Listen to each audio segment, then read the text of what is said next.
2025 సంవత్సర చివరిలో జరిగిన ఇష్యూ 2026 జనవరిలో గూడా అలా, అలా, అలా ఎళ్తా ఉంది. ఇదసలా ఎక్కడో మొదలైంది. ఎక్కడో ఎండ్ అయ్యిద్దో తెలియటం లేదు. అలా వెళ్ళిపోతా ఉంది. ఓకే. సో, దీంట్లో చాలా పాత్రలొచ్చేసినియి మధ్య మధ్యలో. అసలా కొత్త ఇష్యూకి నాంది కాబోతుందా అనేది నేనెందుకు పెట్టా అంటే చివరిదాకా చూడండి మీకే అర్థమైద్ది. ఎక్కువ టైం తీసుకోను. ఓకేనా? సో, వీడియోస్ నచ్చుతుంటే లైక్ చేయండి. కొత్తగా ఎవరైనా చూస్తుంటే ప్లీజ్ డూ సబ్స్క్రైబ్. యెస్. ఇక్కడ శివాజీ గారన్న మాటలు ఇంక నేను మొత్తం స్టోరీ అంతా చెప్పను. నేను మిమ్మల్ని అసలు ఇరిటేట్ చేయను. ఎందుకంటే మీ అందరికీ తెలిసిందే. ప్రతిరోజు ఇదేగా ఇష్యూ. సో, శివాజీ గారు మహిళల్ని ఉద్దేశించి అన్న మాటలని చెప్పి, సో, అటు అనసూయ రియాక్ట్ అవ్వటం, చిన్మయి రియాక్ట్ అవ్వటం, ఆయన వ్యాఖ్యలను సుమోటోగా తీసుకొని మహిళా కమిషన్ ఆయనకి నోటీసులు పంపటం, ఈ గ్యాప్‌లోకి నాగబాబు గారు రావటం, ఇటుపక్క విష్ణు గారు రావటం, అటుపక్క ప్రకాష్ రాజ్ రావటం. మళ్ళా ఇక్కడ చూడండి ఈ ఇష్యూ 'దండోరా' సినిమా భాగంలో జరిగిన ప్రమోషన్‌కి చివరికి సినిమా చిత్ర పరిశ్రమలో ఉన్న విషయాలు కూడా జమ్మున లేచినాయి. అంటే ఇక్కడ విష్ణుబాబు సరేలే క్షమాపణ చెప్పాడు వదిలేద్దామంటే, సో, అలా ఎలా వదిలేస్తారు? ఆయన తప్పు కదా! మహిళా కమిషన్ మీరు చాలా మంచి పని చేశారని చెప్పి నాగబాబు అంటే, సో, ఆల్రెడీ విష్ణుకి, ప్రకాష్ రాజ్‌కి ఆ ప్యానెల్ పరంగా జరిగిన యుద్ధంలో గొడవల్లో ఏదైతే అంటే మా ఎలక్షన్స్‌లో జరిగిన గొడవల్లో నాగబాబు మద్దతు నిలుస్తాడు ప్రకాష్ రాజ్‌కి. సో, ప్రకాష్ రాజ్ అగెనిస్ట్‌గా ట్వీట్ చేయటం శివాజీకి. ఇంతటితో ఆగిందా అంటే మహిళా సంఘాలు, ఛానల్ డిబేట్స్ ఇంకా అసలు ఎటెటో పోయింది. ఓకే. సో, ఇదంతా ఒక ఎత్తు. సో, ఎవరు ఎంటర్ అయితే ఒక ప్రళయం వస్తుందో ఆ మహానుభావుడు ఎంటర్ అయ్యాడు. తెలుసుగా? పరిచయం చేయాలి ఆ పేరు అన్వేష్. ఇంకా ఆయన ఎంటర్ అయ్యాక కొత్త టర్న్. ఇంకొన్ని పాత్రలంటే అతను అసలు విషయాన్ని వదిలేసి ఎప్పుడో ఈ విషయం ఒకటైతే ఆయన ఎప్పుడో ఏంటేంటో మాట్లాడతా సో, దాంట్లోకి చాగంటి గారిని అవ్వటం, నెక్స్ట్ గరికపాటి గారిని అవ్వటం, ఆ మాటలు మాట్లాడటం, శివాజీ గారిని ఉద్దేశించి మాట్లాడటం. సో, ఇంక మళ్ళా శివాజీ గారికి సపోర్ట్‌గా కరాటే కళ్యాణ్ ఎళ్లి అక్కడ కేసు పెట్టడం, ఈ అన్వేషణ మాటల గురించి. ఇంత జరుగుతున్న శివాజీ గారు మాత్రం అసలు తిట్టింది శివాజీ గారిని. కామెడీ ఏందంటే శివాజీ గారు జనరల్‌గా స్పందిస్తారు. ఎందుకనుకున్నాడు అతను కామ్‌గా ఉన్నాడు. సో, చూడండి అసలు ఎన్ని పాత్రలు. సో, ఈ socialist activities, YouTubers, Instagrams, memers మొత్తం ఇదవుతుంటే ఇక్కడ కరాటే కళ్యాణ్‌కి కేసు పెట్టడం. ఆ కేసు గురించి మళ్ళా ఇప్పుడంటే ఇంక శివాజీది ఎళ్ళిపోయి ఇప్పుడు అన్వేష్ వర్సెస్ ఎవరెవరినన్నాడు. అన్వేష్ వర్సెస్ గరికపాటి గారు. అన్వేష్ అసలు చాగంటి గారిననే అంత ఇదైంది. సో, ఈ గ్యాప్‌లో అన్వేష్ మీద పాత పగలుంటాయి చూసారా? ఇతను మామూలుగా పగలు ఎక్కువే ఇతనికి.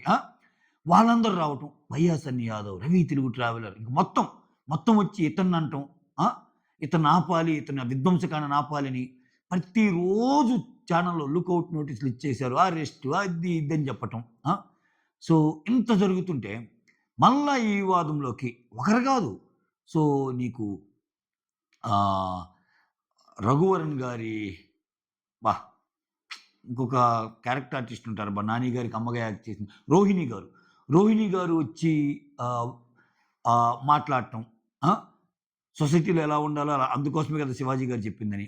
ఇక్కడ ఇంతటితో ఆగకుండా రాశి గారు. సో, అనసూయ గారు అంత పద్ధతిగా మాట్లాడే అనసూయ గారు జబర్దస్త్ షోలో రాశి ఫలాలు గురించి చెప్తుంటే రాశి గారి ఫలాలు అనింది. అసలది ఎంత తప్పు.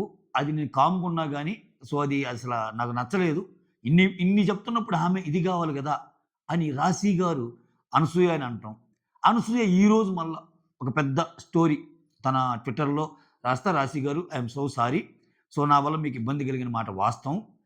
ఇప్పుడు నేను వెనక్కి తిరిగి అది మార్చలేను. కానీ ఆ తప్పు ఎవరి వల్ల జరిగిందంటే సో, అది రాసిన రైటర్. అంటే ఇప్పుడు జబర్దస్త్‌లో ఏది మాట్లాడాలన్నా, ఏది పలకాలన్నా ఒక స్కిట్ ఉంటదిగా. ప్రతి మాట ఎవరో రాస్తేనేగా. అది రాసిన వాళ్ళకి ప్లస్ ఆ షోని నడిపిన వాళ్ళకి దానివల్ల జరిగిన తప్పు. వాళ్ళు చెప్పకపోయి నేను చెప్తున్నానని అనటం వల్ల సో, ఆమె ఏం చెప్పింది అనసూయ, అలా అని చెప్పి నన్ను నేను సమర్థించుకోవట్లేదు. నేను అన్నది తప్పే అని చెప్పటం వల్ల ఇష్యూని ఇంకో టర్న్ అంటే సొసైటీలో ఇటువంటి వాటిని తావిచ్చే విధంగా ఆ షో నడుస్తుంది. ఆ స్కిట్ రాసిందెవరు? ఆ పర్టిక్యులర్ స్కిట్‌కి నిర్వాహకులెవరు? ఇంకా నెక్స్ట్ ఇయన్నీ చేస్తుంటే మళ్ళా అంత ఎకిలికిలిగా వీళ్ళు జడ్జెస్ నవ్వుతూ ఇది ఇంతటి తాగదు. సో ఇంత ఎకిలి వేషాలు, ఇంత ఎకిలి చేష్టాలు చేస్తుంటే ఇక్కడ హైపరాది గాని, వేరే వాళ్ళు గాని ఇటువంటి జోకులు ఏస్తా ఇప్పుడు అనసూయ గాని, అప్పట్లో జడ్జెస్‌గున్నోళ్ళు వాళ్ళు చాలా సార్లు నవ్వారుగా. సో ఇదేంది? ఈ షో ఏంది? అంటే ఇది ఒక బటర్‌ఫ్లై థియరీ. ఎక్కడో స్టార్ట్ అయింది బట్టలు సరిగేసుకోండమ్మా అన్న దాన్ని తీసుకెళ్ళి సో ఇంకా పోలీస్ కేసులు, దీని మళ్ళా మతం రంగు. ఇతను ఈ అన్వేష్ దాన్ని ఇంకొక నెక్స్ట్ లెవెల్‌కి తీసుకెళ్ళి హిందువులను అంటం. దారుణంగా. అసలు అంటే ఇంకా ఈ మనమేంది కనిపించే పాత్రలు ఇవి. ఇంకితను పురాణాల్లో కూడా తీసుకెళ్ళి అనకూడని మాటలు. మనం ఎప్పుడు చాలా మంచిగా పూజించుకునే వాళ్ళని గూడా సీతమ్మ తల్లిని వీళ్ళని గూడా తెచ్చి ఆ! మాటలంటం. చూడండి అసలు అంటే ఎక్కడ స్టార్ట్ అయింది? ఎటెళ్తుంది? ఎక్కడ ఎండ్ అవుద్దో గూడా తెలీదు.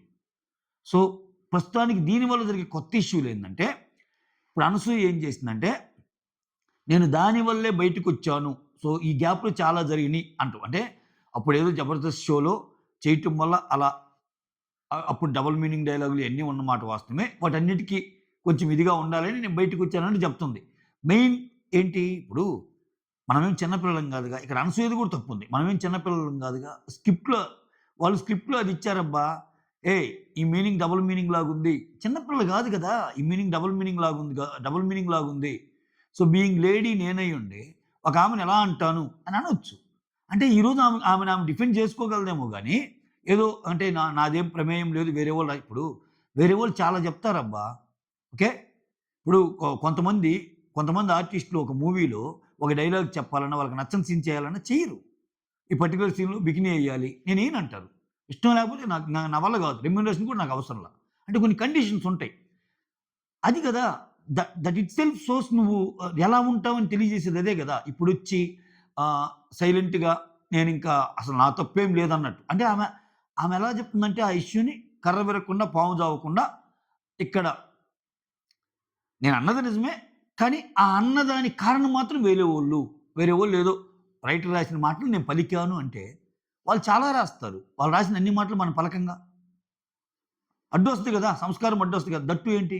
నువ్వు చాలా, చాలా ఎక్కువ పోరాడతావు, చాలా ఎక్కువ ఆర్గ్యూ చేస్తావు, చాలా హక్కుల కోసం పోరాడేవోళ్ళు నువ్వెలా అంటావు?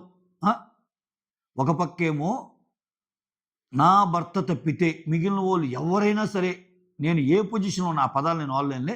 నేను ఏ పొజిషన్‌లో ఉన్నా నన్ను ఒక చెల్లిగా ట్రీట్ చేయాలి. లేకపోతే నాకు వాళ్ళ అన్నలై ఉండాలి అన్న నువ్వు అని ఒక డైలాగ్ ఉంటది. ఇంకో పక్కేమో ఏ అనసూయ చూస్తే అది అవ్వదా? ఇది అవ్వదా? అని. అంటే ఇక్కడ ఈమ ఈమ వా ఈమ వాదన ఈమ వాదన తప్పు అని చెప్పటానికి ఈమె క్లిప్పింగ్సే దోహదం అవుతున్నాయి. ఏం మాట్లాడిన ఒక క్లిప్ ఒక పక్కనేసి, ఏమి మాట్లాడిన రెండో క్లిప్ ఇంకో పక్కేస్తే, ఈమె వాదనని వేరే వాళ్ళు తప్పుపట్టం కాదు. ఈమె వాదన తప్పుపట్టే విధంగా ఈమె డైలాగులే ఉన్నాయి. సో, మొత్తానికి ఇంక నెక్స్ట్ హైపర్ ఆది ఈళ్ళొస్తారేమో నాకు తెలిసింకా. నెక్స్ట్ అసలా ఇదంతా జరగటానికి, ఇదంతా రావటానికి, ఈ స్కిట్లు, గిట్లు అన్నప్పుడు ఎవరొస్తారు? జబర్దస్త్ టీమొస్తది. ఎక్కడ స్టార్ట్ అయింది? ఎక్కడ ఎండ్ అయింది? ఎళ్తా ఉంది. దీని చుట్టూ మళ్ళా ఎప్పుడో అయిపోయిన బెట్టింగ్ యాప్స్ ప్రమోట్ చేసినోళ్ళందరూ వచ్చేసారిప్పుడు. ఎందుకని? ఇతని శత్రువర్గం పెద్దది. ఆ! అతనేమో మ అతనేమో చేసిందంతా చేసి, నేను మారతాను, నా కల్లోకొచ్చాడు, నేను బ్రహ్మని. ఆయనకి వేరే లెవెలు. నాయన ఆయన వేరే అందుకే నాకు 2 రోజుల నుంచి కొంచెం చేయమన్నా రావటంలా అసలు ఏం చేస్తాం ఇంకా? అదేమన్నా పెద్ద ఇదా? అనవసరంగా చేసి దాన్ని కొంచెం ప్రాచుర్యం కల్పియడం తప్పితే అన్నట్టు అనిపించినా గానీ, కొత్త ఇష్యూకి ల్యాండ్ అయింది. ఇప్పుడేంది అటు తిరిగి, ఇటు తిరిగి ఇప్పుడు షో మీదకెళ్తుంది. 'జబర్దస్త్' షో ఇటువంటి షోలు నాట్ ఓన్లీ 'జబర్దస్త్' షో ఇటువంటి షోలో ఈ కంటెంట్ ఏదైతే ఉందో ఇటువంటి ఆపాలి అన్న ఇదికొస్తుంది. మళ్ళా ఇదంతటితో ఆగదు. అంటే అప్పట్లో నువ్వు బతకటానికి, నువ్వు ఎదగటానికి, ఇది జేయటానికి మాత్రం నీకు షోలో కావాలి. తర్వాత నువ్వు కొంచెం డబ్బులు సంపాదించాక మాత్రం అయ్యయ్యో! నాకయి పడదా అని ఆర్గ్యుమెంట్ చేసేవాళ్ళు కూడా ఉంటారు కాయనికి అవతల సైడు. సో, ఇది జనవరి 2026 జనవరి. 2025 డిసెంబర్‌లో బిగినయింది. చివరిలో బిగినయింది. అలా ఎళ్ళిపోతా ఉంది. ఆ! ఆ 'దండోరా' ప్రమోషన్స్ ఏమో గాని 'దండోరా' సినిమా గూడా ఇంక ఎండ్‌కొచ్చేసింది. సో, శివాజీ గారన్న మాటలని వల్ల జరిగిన ఒక అలజడి మాత్రం రాలా. ఇంకా అది కంటిన్యూ అవుతానే ఉంది. ఎంతమంది. సో, ఇక్కడ చివరికి ఇంకోటి చెప్పాలి. ఇంకో దీంట్లో కొత్త క్యారెక్టర్‌లు గూడా ఒస్తాయి. అసలు ఈ మాట అంటానికి ఆద్యుడు ఆ సామాన్లని ఒకతనున్నాడు ఎవరో. అతను ఫస్టు ఒక లేడీ ఉండి, మా రీల్స్ ఎందుకు చూస్తారులే అంటే, రీల్స్ చూడాలంటే బాగుండాలండి ఏదో అంటాడు కదా ఆయన. సో, అది ఆయనది. ఆహ్, ఇప్పుడు ఆయన గూడా వస్తాడు. దీనికి ఆద్యుడు ఆయన అని. ఇప్పుడు ఆమేమంటుంది, సో, ఇప్పుడు ఇంత కోపమొచ్చింది. నన్నున్నప్పుడు మాత్రం ఎవరికి కోపం రాలేదా అని పాపం ఆమె బాధ ఆమె చెప్తుంది. ఎవరైతే ఫస్టు సామాన్లు అన్న పదానికి బాధపడిందో ఆమె. ఎన్ని క్యారెక్టర్లు స్వామి అసల. అసలు ఎక్కడ శివాజీ గారు దుస్తులు కొంచెం కరెక్ట్‌గా ఏసుకోండి అంటమేంటి? అది తిరిగి ఎక్కడెక్కడికో సినిమా పరిశ్రమల మధ్య గొడవలు, హిందూ దేవతలు, ఆ తర్వాత అష్టావధానం, సహస్రావధానం జేసేవాళ్ళు, వేదాలు, ఉపనిషత్తులు జేసేవాళ్ళు, ఆ తర్వాత ఈ బెట్టింగ్ యాప్స్ ఇదవటాలు, తర్వాత ఇప్పుడు రాశి గారి లాంటోళ్ళు ఎంటర్ అయ్యి, మళ్ళా అనసూయ అన్ని నీతులు చెప్తుంటే అనసూయ అన్న మాటలేందని జెప్పి అక్కడ వాళ్ళు మాట్లాడటం ఏంటి? చూద్దాం ఇదెక్కడ ఎండ్ అయ్యిద్దో. మొత్తానికి మాత్రం ఇదొక పెద్ద బటర్‌ఫ్లై థియరీ అబ్బా! నమస్కారం స్వామి. Signing off.